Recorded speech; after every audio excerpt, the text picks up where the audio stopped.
So yes, we have Mr. Thanghoulilien with us today, and I want Thanghoulilien to introduce himself and his achievement in the recent APSC combined competitive examination. Can you please introduce yourself? So my name is Thanghoulilien Lienthang. Yeah. It's a bit difficult to pronounce. I'm from Nomzang village, which is located near Haflong.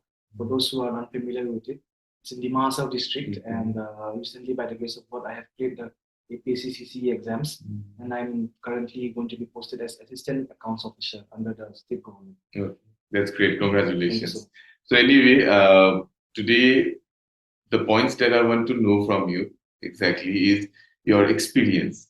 And in a short way, I want to know your journey from the prelims to the mains and to the interview. And of course, after that, I want to know before prelims, how long did it took for you to achieve this particular success that you are today? Okay, so this was a 3 year journey in the making. 3 years, I say this because it was my second time. My second time giving the APSC exams. The first time I gave it, I couldn't clear the mains. It was because I didn't have proper guidance during that time. I trusted on my own capabilities and I fell short of it. See, people, we need guidance. Some may clear exams with self-study, but it's not in all cases. And I think this time I took the right step trying to join this ACS, Academy of Civil Services mains program. I had cleared the prelims in my second attempt again, and then I thought I wouldn't make the same mistake twice. So I took the guidance under this Academy of Civil Services. I came here specifically because number one, I like the materials they were providing.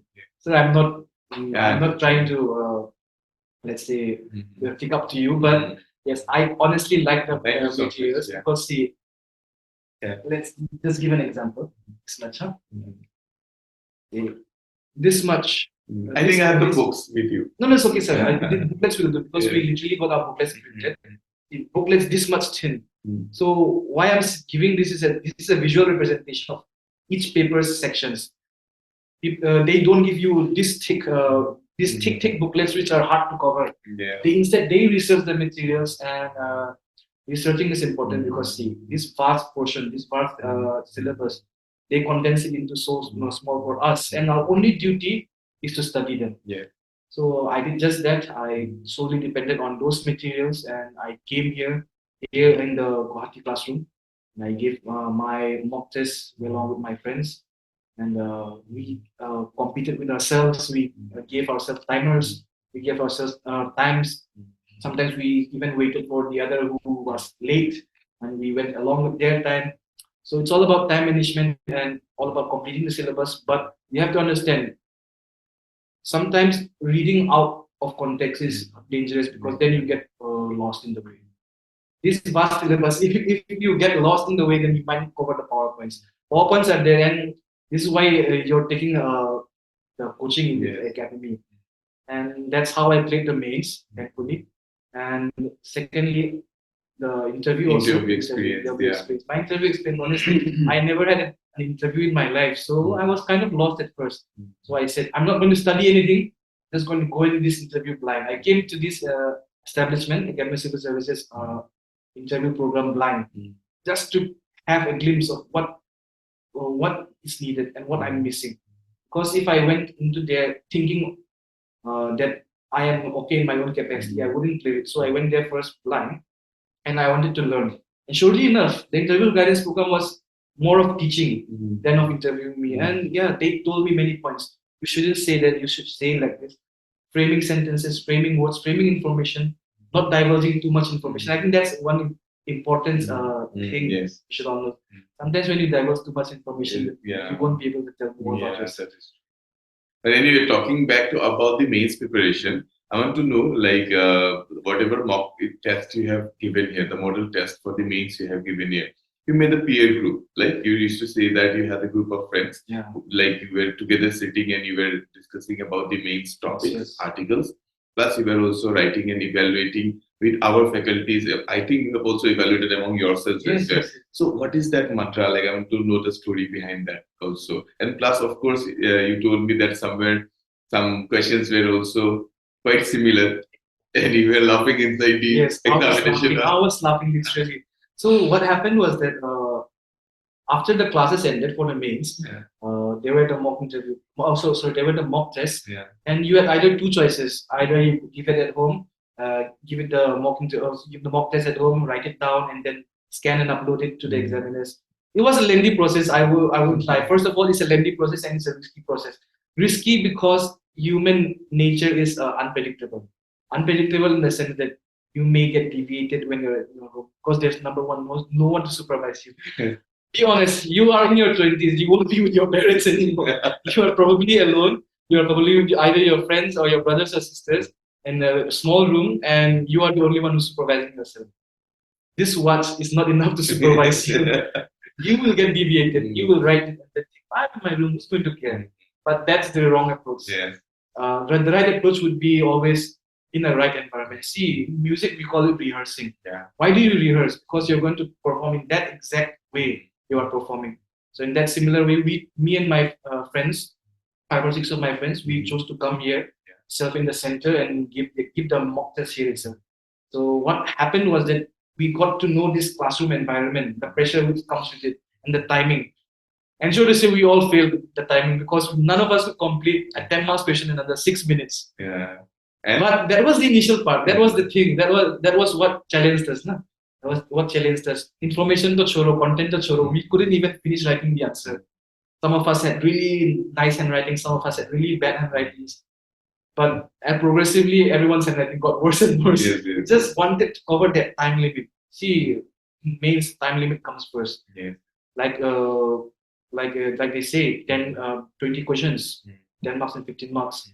Not enough time. You will never be able to answer 100% of them, but at least 95% is doable. 95% is doable. And that was the aim initially with my friends. We had to cover up.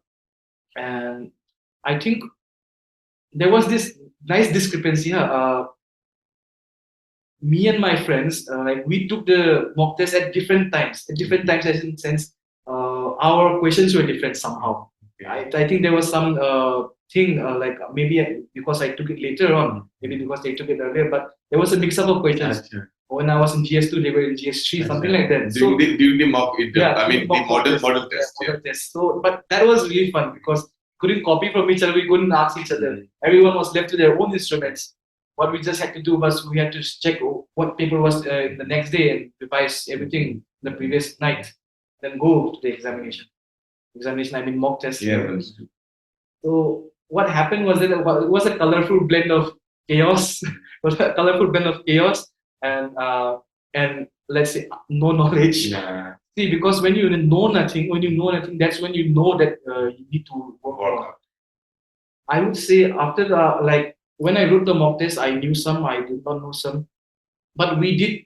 What we did was whatever we wrote, we submitted in, we reviewed it, and then we went home and made notes upon that.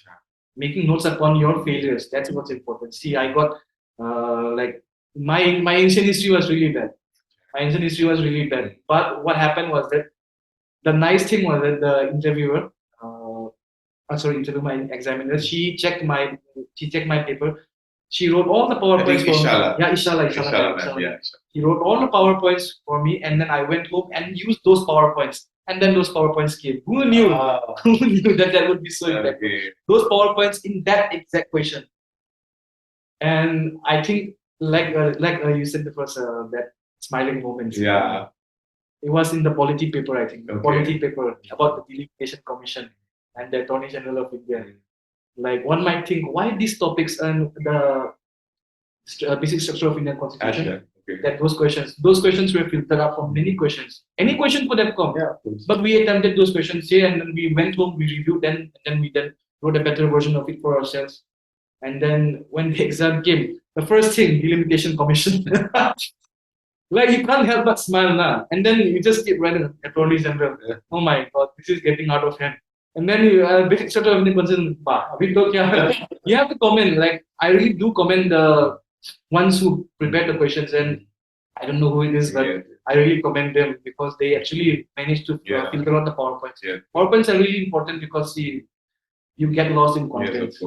The thing is that actually we in Academy of Civil Service, what we believe is that if we prepare ourselves in that, then I think any kind of task becomes easy for us, right? So that's what we used to provide our students along with you all from the basic itself. And obviously, we will think to write the answer not only in APSC level, let's write in UPSC level. Exactly. Because whatever it is, whether it is APSC or UPSC, we are going to write the answer in our best way, right? Because it's a competitive exam. So that is the mantra actually, no doubt, and you have followed it. And I am happy that we in Academic Civil Service, we are happy that somewhere it has helped you in getting this success, really. I also want to point out one thing. This year questions were more analytical. And when we talk about analytical, UPSC comes to mind. I still remember when we were given model questions in class. Most of the teachers and staff, they had adopted the UPSC previous year questions. The thing with UPSC is that they have a fancy way of framing questions. See, in APSC, it's quite oversimplified sometimes. But the exact question in UPSC would be kind of a bit written in complex English, but it's the same only. Yeah. So analytical questions at best, when you think about analytical, you think UPSC, and that helped us, I think. That is true. This time analytical, you wouldn't say you are good at content. You needed to come up with content this time. Yeah. Come up with content in a way that a civil servant think. Especially ethics paper. I think this time ethics paper was really tough. Yeah. First of all, they challenge your comprehension, your morality, and your understanding of yourself. And what would a civil servant do in that situation? I think it was more challenging than anything else. I think the evaluation for the ethics also helped you, right? Yes. Whatever evaluation we have given. A lot, yeah. But anyway, talking aside from the academic and your success, we also want to know about your past. Like, of course, sometimes, as you told me, music is a part of your life. So can we know more about that particular point and how it has also helped you in motivating? I feel that when you are somewhere depressed or sometimes some kind of, not depressed exactly, maybe upset or feeling demotivated, has music helped you? Absolutely, sir. See, I was an avid listener of music ever since my younger days. My mother, my father, they were very into Western music.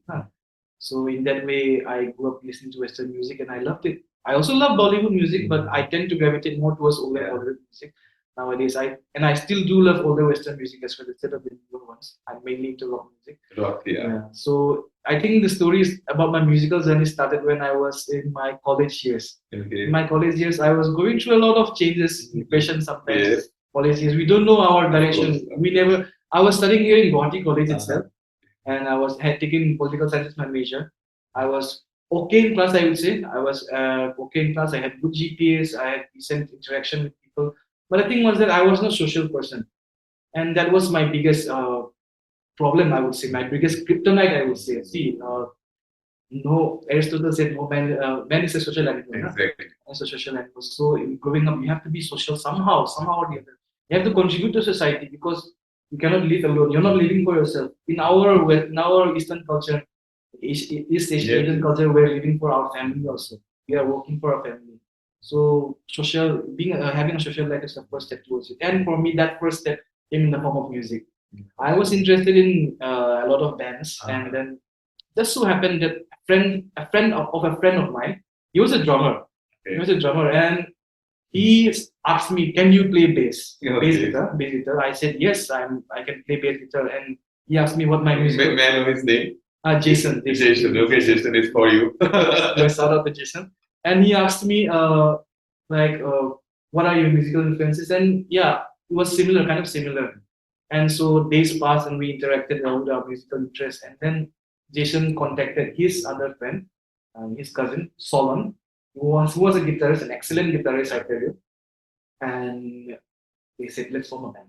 Okay. Jason had just brought a new drum kit. I was still in my last year of college. I was continuing my studies, but as well as my musical endeavors, I kept it a secret because my father didn't want to know. By that time, you know how to play the drum.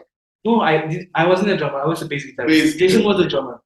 Jason was a drummer. So we in Pilangata, I think you know Pilangata. Yes. Pilangata is near Basista. Yes, it's really far. So after my college, I go back to my paying guest and then I change my clothes and then take my instrument and we go. I went to persisted almost every day. Okay. Where we used to jam, and then we said, why don't we join competitions? Okay. See, when you make a band, the first thing you do is join competitions Yes, yes, for the money and sometimes yes, for the yes, payment, yes. for the enjoyment. No, we did that, but we tasted defeat a Okay. lot of times. That's what I want to We listen. Yeah. tasted defeat. Mm. Thing is, you do something you love, and then you taste defeat. There's nothing more disheartening than that. But we didn't back down. That was the one thing. We didn't back down. There were some lineup changes. We had new vocalists.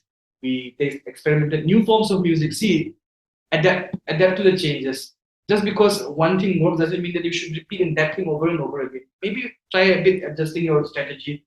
We did that. We changed our strategy, and then sure enough, we had our first major victory in IIT Alcharinga. I think you must know about Yeah, Alcharinga, Alcharinga. of course. IIT Alcharinga. They hold this annual rock competition called Rockophonics, national rock competition. Yes, yes. We won that in 2018. Great. That's great. We won that in 2018, and that was, I think, one of the stepping stones for me. Keep in mind, I was still in college. I couldn't afford to stop studying. I had to stop studying, but at the same time, I pursued my hobby. And there's nothing more, and there was nothing more there was nothing more enlightening for me because I got to pursue two things at the same time and not disappoint my parents as well. Even mine, I had kept this achievement a secret, but it was a huge boost for me, my self confidence as well. And then later on, we went to a few gigs. We got gigs here and around. And I think one of the biggest achievement for me as a musician was I got to perform in NH7 Weekender, Shillong actually. Now, for those of you who don't know NH7 Weekender, it's one of the biggest music festivals in South I haven't attended myself last year. Last time, I think. Okay, I don't know, it was in 2019, I guess. Oh, yeah. Okay, yeah. Before pandemic, yeah. And we opened for one of the biggest international acts, which is Poets of the Fall.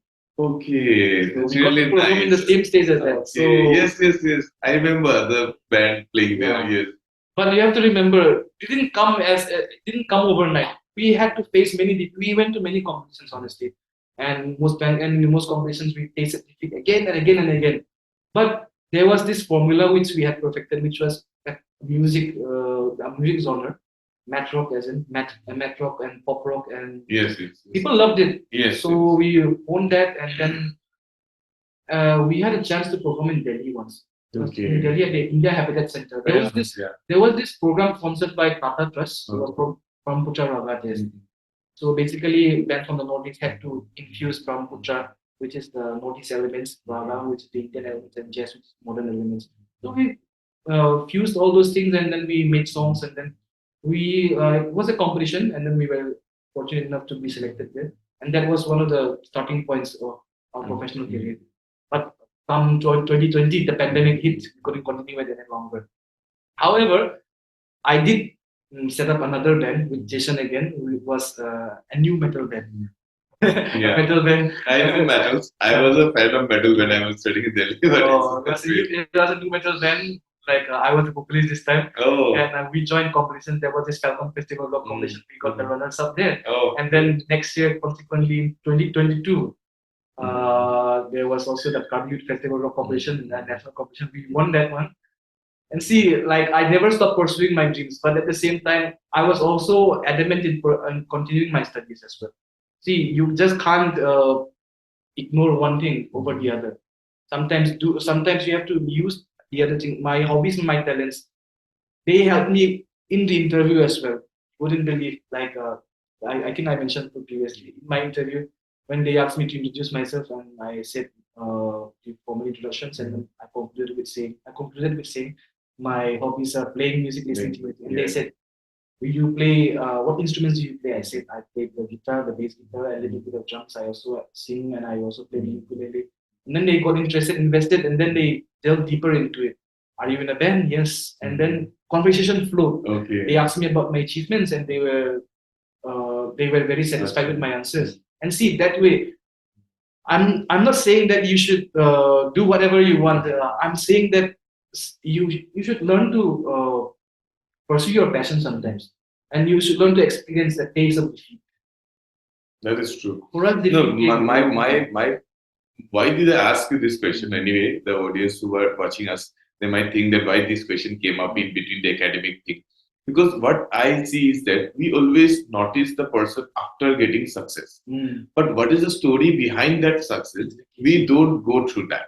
The point is that why I ask you this, because you were a musician, you were into music and studied sport, but then obviously you were also shining in the music after multiple defeats, right? That means you had that passion of never giving up. So that is what is required for all types of challenges that we get in our near future. So this is what we need to learn from you as well. Inside your heart, you have that challenging and fighting. That fighter is there inside your heart, and I believe that we will move more higher in upcoming life. We want to sometimes see you as a civil service in the United Nations as well. Who knows that? Who knows that? Who knows that? Life is so long and lot of mysteries, and it all depends how much we can dedicate ourselves. So yes, you are a fighter, and all the persons everybody are a fighter, right? But it all depends when we give up and when we keep on still fighting for the success. And I think there's one thing I would like to say in that thing. There's one motto in life which I try to follow ever since I pursued those my endeavors in music as well. There's one thing you have to remember: do or do not. There is no try in between. You either do it or you don't do it.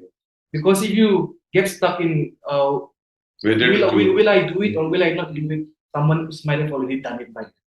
So that thing, that simple thing, even in even in the preparations for the exams, do or do not. Will you touch that portion or will you touch this portion? If you have to touch one portion, touch it, do it, but don't go this, that, etc., etc., etc. Focus in what you have focusing, because it's very easy to get lost. The syllabus is so vast. If you try to take any small bits of information from here and there, you will get lost. No man is a machine. But anyway, thank you so much for your presence today, and your presence was really precious for all our students who have listened to you. And of course, this is a small talk show that we are doing for other students who are online, who are will be watching you and listening to your words, because everybody are listening to how to study and what to study and what not to study. But what is the story behind the success? That is more important. That's what we have heard from you today. Thank you so much. Thank you so much. And all the best for your future endeavors. Thank you so much.